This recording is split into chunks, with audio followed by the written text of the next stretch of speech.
Alhamdulillah, kita kembali lagi dalam Assalamualaikum. Masya Allah, hari ini saya nak kongsikan kepada anda semua berkaitan dengan program kepimpinan Madani CMSE ALP 2025 untuk pemimpin NGO ASEAN dan simposium memperkukuh masa depan ASEAN dengan kebijaksanaan bersama, memperdaya komuniti untuk tamadun yang inklusif dan lestari. Masya Allah, cukup luar biasa. Jadi kita nak tahu lebih lanjut lagi berkaitan dengannya. Bersama dengan saya sekarang ni, saya mengalu-alukan kedatangan selaku Presiden Wadah Pencerdasan Umat Malaysia, Wadah. Kita bersama dengan Datuk Haji Ahmad Azam Abdul Rahman. Assalamualaikum. Waalaikumsalam warahmatullahi wabarakatuh. Apa khabar, Datuk? Baik, Baik, Alhamdulillah. Masya Allah, kami mengalu-alukan kedatangan Datuk pada pagi ini untuk berkongsi berkaitan dengan program kepimpinan Madani ini. Mungkin Datuk boleh kongsikan secara langsung ataupun kepada kami berkaitan dengan program ini, apa yang dimaksudkan dengan MSEALP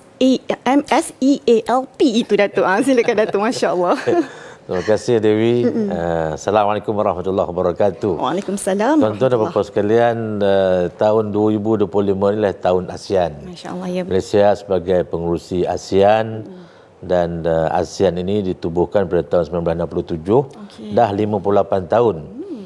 Dan ASEAN ini adalah sebuah pertubuhan gabungan 10 buah negara dan akan menjadi 11, yang mana tujuan dia adalah untuk mempunyai satu wawasan 20 tahun yang akan datang, iaitu wawasan komuniti ASEAN 2045. Dan 20 tahun yang akan datang, masyarakat ASEAN ini akan bersatu. Walaupun pelbagai agama, pelbagai negara, tapi komuniti ASEAN ini sebagai suatu kekuatan baru. Ya. Jadi kerana itulah program ini kita adakan, iaitu program kepimpinan untuk Asia Tenggara. Pemimpin-pemimpin NGO di ASEAN negara ini, kita mulakan perbincangan macam mana kita nak merealisasikan wawasan komuniti ASEAN 2045 ini, bermula daripada tahun ini. Target dalam masa 20 tahun. Jadi pada 26 hari bulan Jun ini, pada hari Khamis, Yang Amat Berhormat Perdana Menteri telah bersetuju untuk melancarkan simposium mengenai kepimpinan ASEAN ataupun Asia Tenggara yang melibatkan NGO-NGO Islam. Kita mula dengan NGO-NGO Islam dahulu, kukuhkan persatuan, kita kukuhkan solidariti, kita berkenalan, ukhuwah di kalangan 10 negara ini.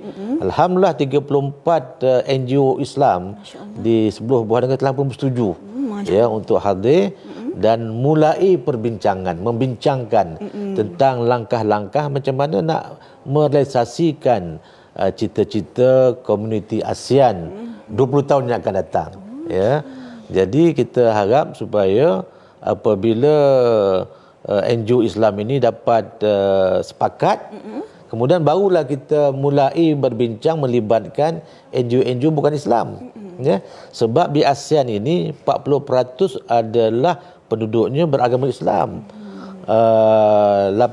Dekat 20% beragama Buddha. 17% beragama Kristian. Ya, Hindu dan 2%. Jadi ASEAN itu adalah gambaran Malaysia yang mempunyai penduduk yang lebih kurang sama. Ya. Jadi kerana itulah pengalaman Malaysia ini penting untuk menjayakan agenda wawasan komuniti ASEAN 2025. Masya Allah. Itu sedikitlah berkaitan pengenalan dan juga mungkin tujuan dia, Datuk, kan. Mungkin Datuk boleh kongsikan juga, biasanya ASEAN dia lebih inisiatif dengan kerajaan, government to government. Bagaimana Datuk melihat NGO ni boleh bersama-sama dalam membantu agenda ASEAN pada masa sekarang ini, Datuk? Ya, selama ini bila bincang soal ASEAN, dia melibatkan ketua negara, dia melibatkan menteri luar, dia melibatkan pegawai tinggi kerajaan. Ya. Namun demikian, bila bincang soal komuniti ASEAN, ia mesti melibatkan rakyat. Jadi antara kerajaan dengan rakyat itu, tengah-tengahnya adalah NGO, Badan Dakwah, Persatuan Islam, yang boleh menjadi perantara antara kerajaan dan juga rakyat. Jadi kerana itulah bagi saya peranan wadah telah mengambil inisiatif ke hadapan untuk memulakan gerakan ini. Jadi kita mengharapkan peranan yang dimainkan oleh badan dakwah NGO ini akan dapat merealisasikan cita-cita dan dapat menyelesaikan masalah gap ya antara kerajaan, pegawai kerajaan dan juga rakyat. Inilah peranan yang dimainkan oleh badan bukan kerajaan. Ya, Masya Allah. Itu yang kita harapkan semua badan-badan NGO dapat bersama-sama kan, Datuk kan. Mungkin Datuk juga boleh kongsikan sebab kita faham dulu antara kerajaan dengan kerajaan kita dah melibatkan badan-badan NGO sikit. Mereka juga memainkan peranan ini. Mungkin apa yang mereka bersedia dari sudut segi mindsetnya, dari sudut segi keuangan, sumber keuangannya dan juga mungkin ada perkara-perkara lain yang mungkin mereka boleh fokuskan. Ya, jadi kerana itulah sinergi kerajaan dengan NGO itu harus mantap. Ya, kerajaan mempunyai kuasa dan juga mempunyai dana. NGO dia rapat dengan rakyat. Jadi kalau dapat sinergi itu dengan kuasa diluaskan, diiktiraf peranan NGO ini dan dengan pendanaan yang mencukupi, saya fikir gabungan ini merupakan satu gabungan yang sangat mantap. Di barat mereka menggunakan NGO untuk melaksanakan agenda-agenda kemasyarakatan dan juga membina goodwill di seluruh dunia. Jadi tibalah masanya untuk negara ASEAN mengiktiraf peranan NGO supaya ini dapat menjayakan agenda besar untuk 20 tahun yang akan datang. Ya, Masya Allah. Itu dia kan. Jadi mungkin Datuk boleh kongsikan juga, mungkin Datuk melihat gabungan ini juga, adakah ada cabaran-cabaran yang mungkin yang bakal dihadapi, mungkin pandangan Datuk sendiri? Ya, cabaran yang nombor satu adalah kesan daripada the right wing politik di barat.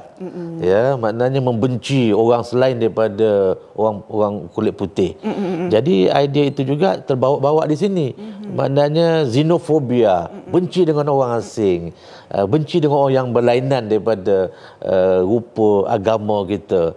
Jadi kerana itu cabaran yang pertama adalah untuk meruntuhkan sangkaan-sangkaan yang bukan-bukan. Islamofobia, kebencian kepada agama, xenofobia, kebencian kepada orang selain daripada bangsa kita. Ini merupakan cabaran yang pertama. Cabaran yang kedua, kita duk fikir dalam kotak-kotak negara bangsa. Ya, kamu orang Filipina, kamu orang Singapura, kamu orang Malaysia, kamu orang Indonesia.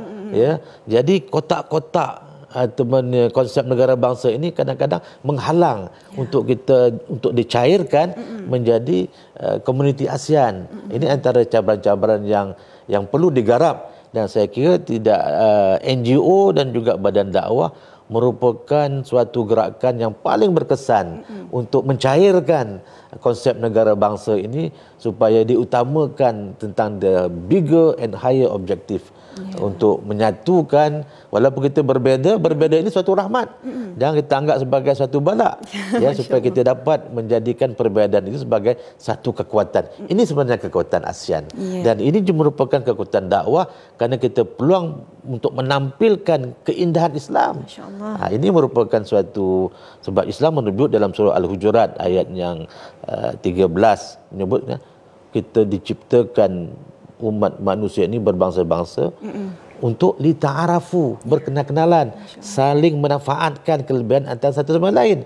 Ini tujuan dia, mengapa kita nak bersungguh-sungguh wadah sebagai sebuah badan dakwah di Malaysia ini mengambil inisiatif bagi menjayakan idea wawasan komuniti ASEAN 2025, 2045, 20 tahun yang akan datang. Masya Allah, itu dia kan. Itu kata program ataupun perancangan yang dilakukan untuk memastikan generasi kita akan datang insya-Allah dapat kata berkembang kan Datuk kan dengan jaya kan. Mungkin Datuk di hujung-hujung ni mungkin Datuk boleh kongsikan juga mungkin harapan Datuk kepada mungkin masyarakat di luar sana dengan program yang akan kita jalankan ini Datuk. Ya, saya mengharapkan program ini sebagai pencetus menimbulkan kesedaran di kalangan rakyat Malaysia bahawa kepelbagaian yang ada di Malaysia ini merupakan satu kekuatan. Seandainya kita dapat melaksanakan agenda-agenda menimbulkan berkenal-kenalan dahulu, saling mengenali antara satu sama lain, memahami perbezaan bangsa, perbezaan agama, itu sebagai ruang untuk kita berdakwah. Ya, sebab kalau Islam itu hanya monoculture, satu agama, satu bangsa saja, macam nak berkembang? Yang di mana dikatakan ayat wa ma arsalnaka illa rahmatan lil alamin. Rahmat Allah Taala yang paling besar adalah kalimah la ilaha illallah Muhammadar Rasulullah. Itu antara cita-cita kita.